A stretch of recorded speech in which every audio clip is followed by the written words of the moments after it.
Laporan kinerja keuangan perbankan kuartal 3 2016 memperlihatkan sejumlah indikator yang mengkhawatirkan. Laba bersih industri perbankan nasional tumbuh tipis, bahkan nyaris stagnan.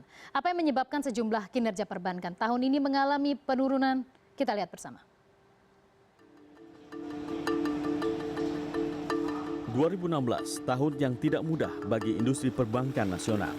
Sejumlah laporan kinerja keuangan perbankan nasional kuartal ketiga menunjukkan tanda-tanda stagnasi. Bank Mandiri misalnya. Bank pelat merah tersebut meraup laba bersih sebesar 12 triliun rupiah pada kuartal ketiga 2016, anjlok 17,6% dibanding periode yang sama tahun lalu. Hal yang sama juga terjadi pada bank pemerintah lainnya, seperti Bank BRI yang laba bersihnya hanya tumbuh 1,8%, nyaris stagnan. Perlambatan kinerja perbankan tahun ini tak lepas dari gejolak ekonomi global yang membuat sejumlah risiko keuangan meningkat. Salah satunya adalah naiknya rasio kredit bermasalah perbankan atau non-performing loan.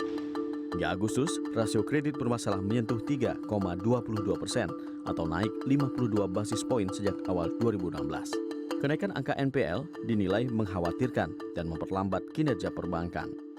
Alhasil, perbankan nasional harus menyiapkan dana pencadangan untuk mengantisipasi rasio kredit bermasalah. Pada akhirnya, ini akan berdampak pada penekanan laba bersih industri perbankan nasional. Hal ini terlihat dari pertumbuhan kinerja laba perbankan yang mengalami penurunan dalam 2 tahun terakhir. Sementara itu, pertumbuhan kredit perbankan juga seret. Hingga Agustus 2016, penyaluran kredit perbankan hanya mencapai 6,82%. Bahkan, Bank Indonesia memproyeksikan pertumbuhan kredit 2016 hanya berada di level single digit. Kus Indra, CNN Indonesia.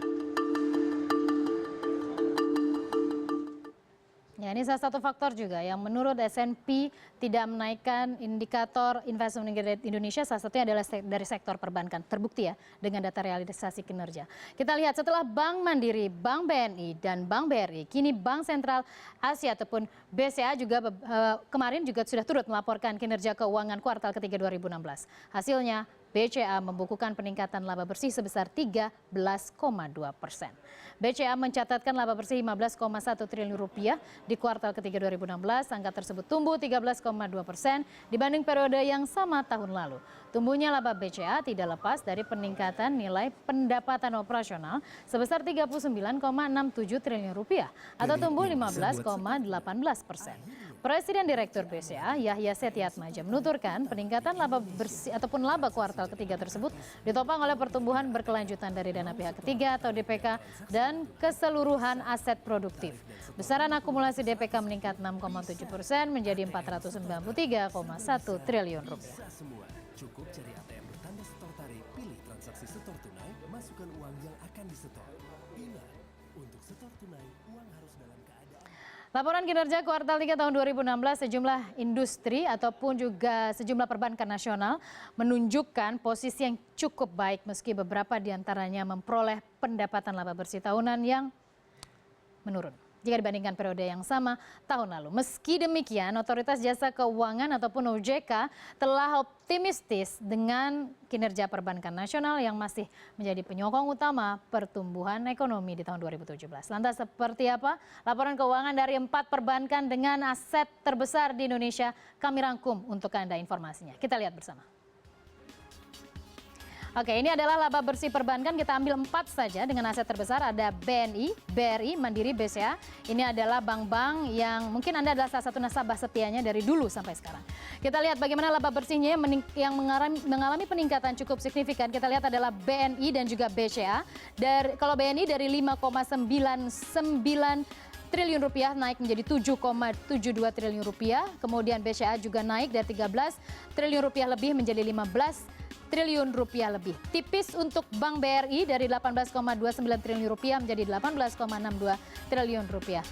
Kita lihat untuk kalau untuk Bank Mandiri sesungguhnya dia mengalami laba bersih ataupun juga mendapatkan laba bersih yang besar, tapi dana cadangan yang ditempatkan oleh Bank BRI yang relatif, Bank Mandiri maksud kami, yang tinggi tampaknya harus mengurangi porsi laba bersihnya secara data. Jadi dari 14,6 triliun rupiah menjadi 12 triliun rupiah. Selanjutnya, ini secara year on year.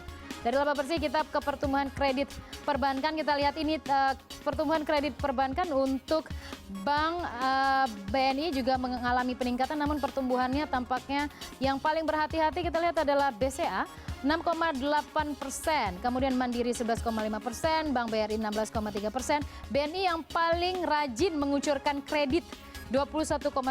Jadi angka ini maknanya adalah 6,8%. Sangat berhati-hati BCA ketika ada debitur yang mengajukan permohonan kredit. Selanjutnya, ini adalah rasio kredit macet perbankan. Kita lihat yang paling besar kita lihat untuk pertumbuhannya Mandiri tinggi sekali diikuti oleh BNI dan BCA. Kita lihat untuk BNI dari 2,8% menjadi 3,1%, Mandiri yang paling fantastis 2,4% menjadi 3,7%. Kemudian BCA juga naik 2,8% menjadi 3,2%. Sementara BRI justru mengalami penurunan. Ini menarik ya, padahal BRI itu seharusnya resiko kredit macet karena dia berorientasi kepada kredit ya, pemberian kredit UMKM harusnya lebih tinggi, tapi cukup signifikan ya, cukup berhasil tampaknya apa yang dilakukan oleh BRI sehingga kita lihat mengalami penurunan tapi tidak begitu banyak 2,24% menjadi 2,22%.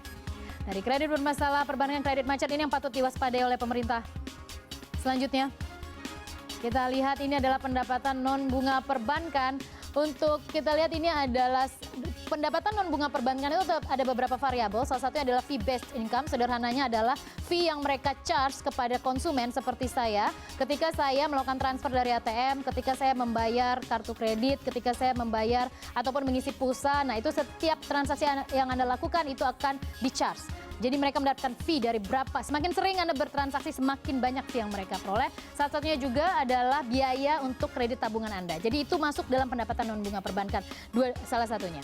Kita lihat untuk yang paling tinggi selisihnya tampaknya adalah Bank BRI. Kita lihat pendapatannya dari 8,36 triliun rupiah menjadi 10,99 triliun rupiah. Kemudian Mandiri dari 13,4 triliun rupiah menjadi 14,4 triliun rupiah. Diikuti oleh BCA 8,17 triliun rupiah menjadi 9,72 triliun rupiah. BNI 5,19 triliun menjadi 6,24 triliun rupiah. Jadi memang kinerjanya tumbuh sangat tipis. Kredit yang disalurkan juga relatif sangat berhati-hati. Kredit macet juga patut dimonitor terus-menerus.